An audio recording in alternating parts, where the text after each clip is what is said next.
Ayu Ting Ting mendadak diinfus dan terbaring lemah. Siva ungkap kondisinya. Kabar tak mengenakan datang dari pedangdut Ayu Ting Ting.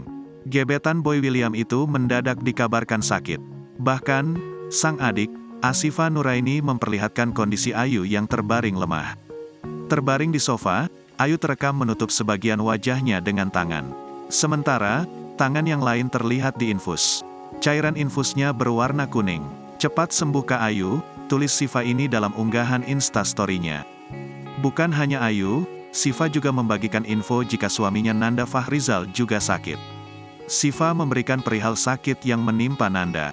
Nanda ternyata sakit tifus. Namun, cairan infus berbeda warna dari Ayu.